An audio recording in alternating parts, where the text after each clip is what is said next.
Boomer Esiason's recent Matthew Stafford comments. I'll let the Niners guys take it away. Whoever wants to go first, you think you got this one, Vish? All right, so let's start. So let's break down what he said first, right? Recently, Boomer Esiason basically went on, was it a podcast, Grant? He went on a podcast or some radio show and basically said that he's hearing that Matthew Stafford wants out.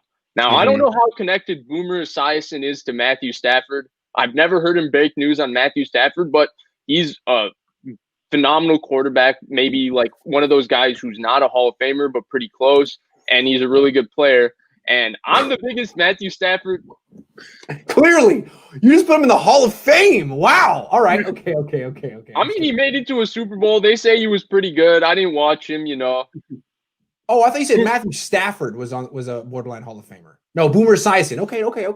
No, you're right. I mean, I'll feel that way one day about Matthew Stafford, especially if he makes the career moves that I expect him to make. But yeah, so he basically said that he's hearing that Matthew Stafford wants out. And, for me, this is like, oh my God, my birthday has come early. This is Christmas come early because I've been all over. Like, I really want Matthew Stafford to be the next 49ers quarterback.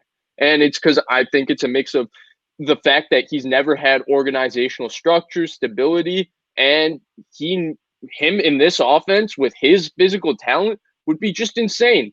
So let's kick it off to you, Grant. Tell me, how did you feel when you heard about this? Do you think it's feasible for the 49ers? Do you think it's the move they should be making? I know you've been breaking it down a lot today, but give us something new right here. It's definitely feasible. It is absolutely feasible. I don't think Deshaun Watson is feasible.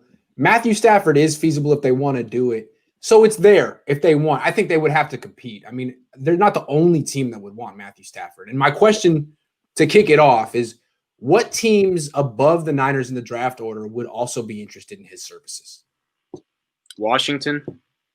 They're below somehow. I mean, that's right. Yeah, they would be a team that I think. Obviously, they need a quarterback. They have pretty good structure on the defense. Pretty solid O-line. Scary Terry McLaurin. That's one team that I really think could be interested in him. Because we don't know if Alex Smith's going to be back, but yeah, we're going to get. Regarding the football team, though, it is actually a really interesting point. We'll get into it a bit more in a bit, but it's a really interesting point only because Martin Mayhew now went there, and Martin Mayhew left the 49ers to go there, and Martin Mayhew is the one who drafted Matthew Stafford. So maybe there's a bit of a connection there still, and Martin Mayhew still wants him. I think the one team you really got to look out for is Denver. It seems that George Patton isn't convinced with Drew Lock for sure. Denver has theoretically those weapons, right? Cortland Sutton, before he tore his ACL, was trending towards being a top 10 receiver. Jerry Jeudy gets open. KJ Hamler is explosive as anybody in the NFL.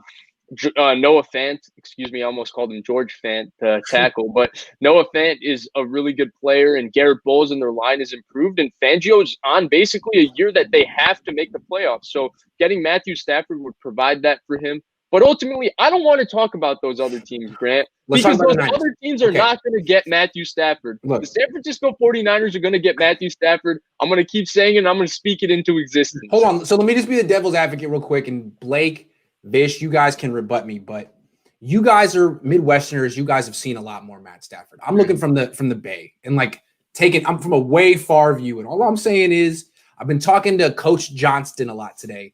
You guys may have interacted with him on Twitter. He's very smart too. And I got to say, he's opened my eyes a little bit. He's made some points about Matt Stafford, and I want to relay some things that we've been talking about. And you guys, I want to hear your rebuttal because let's just say the guy's physical gifts are not in question at all. One of the strongest arms of all time. It's not quite Josh Allen, but it might be. I mean, it's right there. And he can move. He's terrific. But is he a top 5 quarterback in the NFL? No. Is he a great quarterback? No. Is there some type of limitation there? Yes.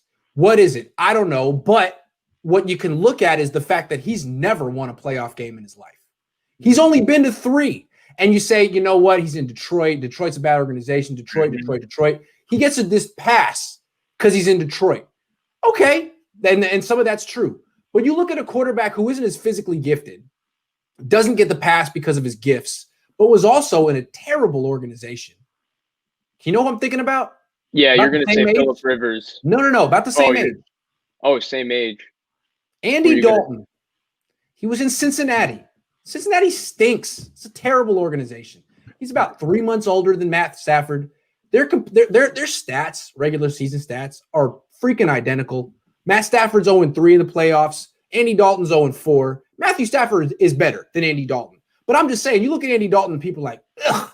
You look at Matt Stafford, people are like, oh my God, I'll give 2 first-round picks. I'll give 2 firsts and a second. So all I'm saying is, Matthew Stafford's cool. He is a top 10 quarterback. I like Stafford, but he's expensive. And I think there are legit questions about why he couldn't win at all in Detroit on a significant level. All right, sure. Blake, why don't you rebut to this one first? Yeah. So my thing with talking about the Bengals, they aren't the best organization, right?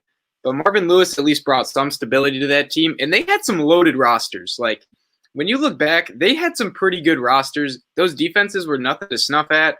Yeah, they were perpetually underperforming in the playoffs. You could say that and bring that argument up, and I would agree. Hey, but Matthew Stafford is better than Andy Dalton. I'm not trying to argue. Yeah.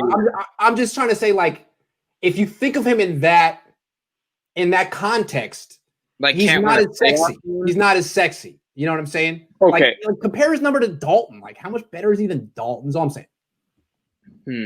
So it's not fair. I'm not saying Dalton's better.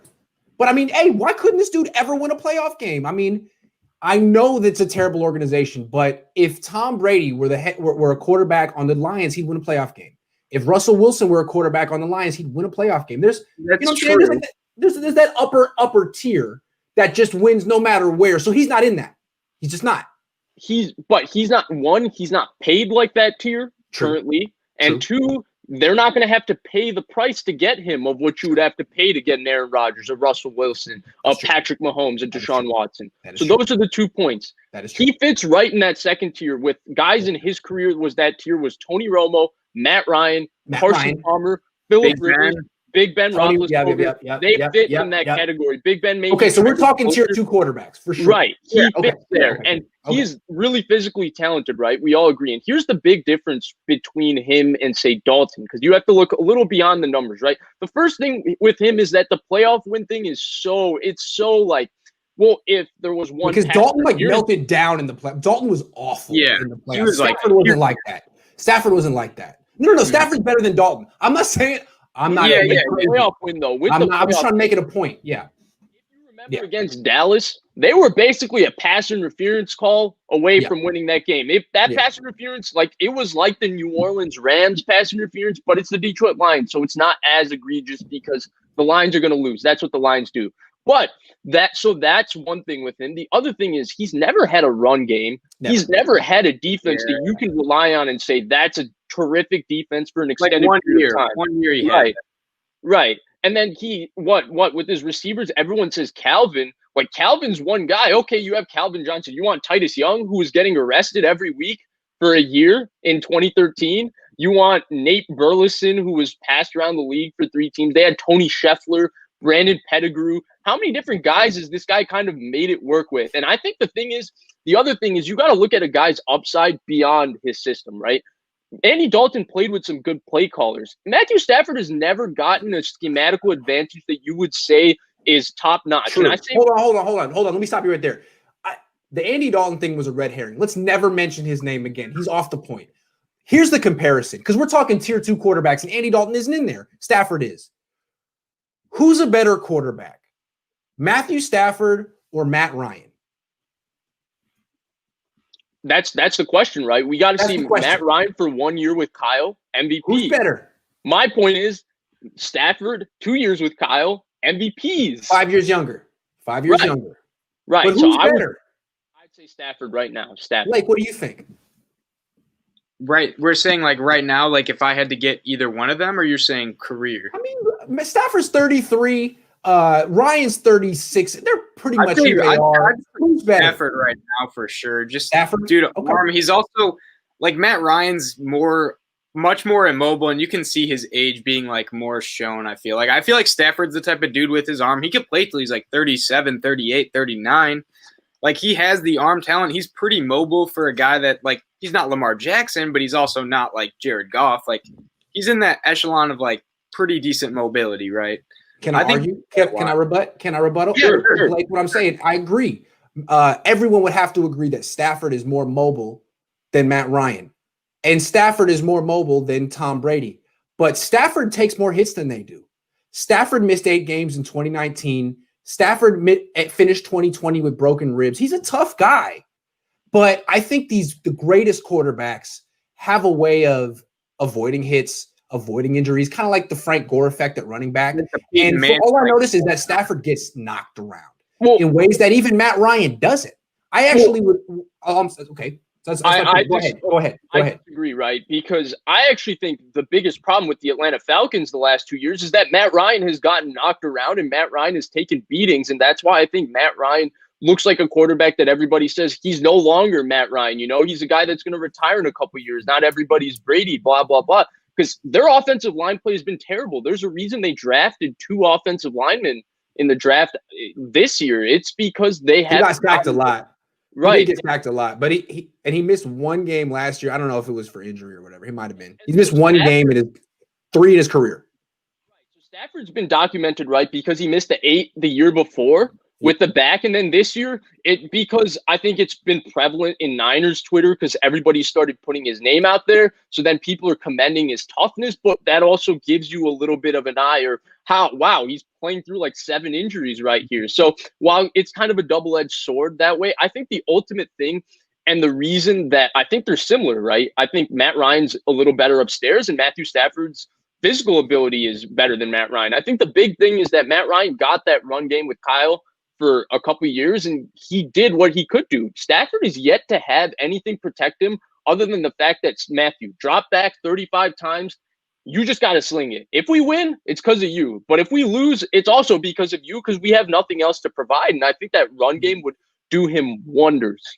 I think Matt Ryan's a better quarterback than Matt Stafford, even though Matt Ryan's a little older.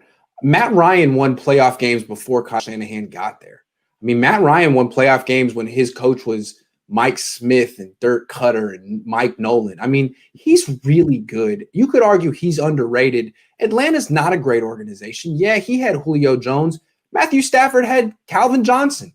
I think there's a lot of similarities between the two, and I really feel strongly that Matt Ryan's a better quarterback than Matthew Stafford, although I would say they're both in the same tier, and you're splitting hairs. But Matt Ryan's 4-6 in the playoffs. He's a hell of a player, and maybe what's sticking out in my mind is I was at the game 2 years ago when he beat the Niners. It was very impressive. I mean, it was very gutty. He didn't have a lot. He had Julio Jones and himself, and he found a way to win. The Niners were flat that day, but it's funny when you're in attendance of something like that, it really colors your opinion. You know what I mean? Yeah, Blake, I like this point. I think you would agree with this one. I mean, true. Yeah, true. He had Drew Brees, but, true. Oh, my bad. And Cam Newton. Blake, you got anything to add before we put a bow in this conversation? There is one thing that I do kind of agree with on Grant, and I think he was kind of alluding to it with the Dalton thing, but there is the excuse for Stafford. The Detroit pass. You give him it doesn't matter that he's never won. It's it's all if he had this, if he had that. And I do agree that it's some sense he has been let down by his team a lot. But there is the fact that you can't just play hypotheticals with a guy all day. And I think that's what you were alluding to, Grant. And I do tend to agree with that. Because I remember, I think it was 2013 or 2012 was when they had an insane defense. Remember Nick Fairley and Ndamukong Suh. Jim Schwartz was the coach, I believe, or DC. Yeah. And they had a pretty good team. They did. They had a really good defense that year. The Niners kind of embarrassed them. But they went a year where they went 15-1, didn't they? I mean, they had some. It was 12-4 was their best year. 12-4. Okay. Yeah. All right. They won the NFC North. They beat Rodgers when he got concussed the game. Their defense was insane, but I do kind of understand what you're saying. It's basically you're just saying you can't fault Matt Stafford because he hasn't had a good scheme around him. Right. And all I'm saying is truly great quarterbacks kind of overcome that to a degree. And I feel like Matt Ryan has shown that more in Atlanta, even away from Kyle Shanahan, than Stafford has in Detroit is all I'm saying. And I think we'd all agree that Matthew Stafford isn't a great quarterback. He's a very good quarterback. So just to wrap up kind of this conversation, I was really going to just drive home that specific point, Grant. It's because none of us sit here and say, even though his physical talent says he's one of the 5 best quarterbacks in the NFL, none of us are actually saying that. What we're saying is he's a guy 8 to 15, where with the right coaching, he could be one of the 5 best guys. He's not the Mahomes, the Rodgers, the truly transcendent type players. And then the last thing in regards to the 2014 team, so that was the team that lost to Dallas, right, in the wild card game. Was it, or was that the team that lost to New Orleans? No, that was a team that lost to Dallas because then there was the Dez catch, and then there was the game which shall not be spoken of, the NFC Championship game. And then the Malcolm Butler, I believe it was. Right. So the 2011 was the year they lost to the Saints, and then 2014 was the Cowboys game. And in that game, they did have a very rough pass interference call. I did want to reiterate that didn't go their way. So it's unfortunate to really be the reason they lost. I don't know, man. There was a lot of time in that game, and that call was big. It happened with 6 minutes left, and Cowboys scored on that possession. I think they went up 2 possessions and basically ended that game.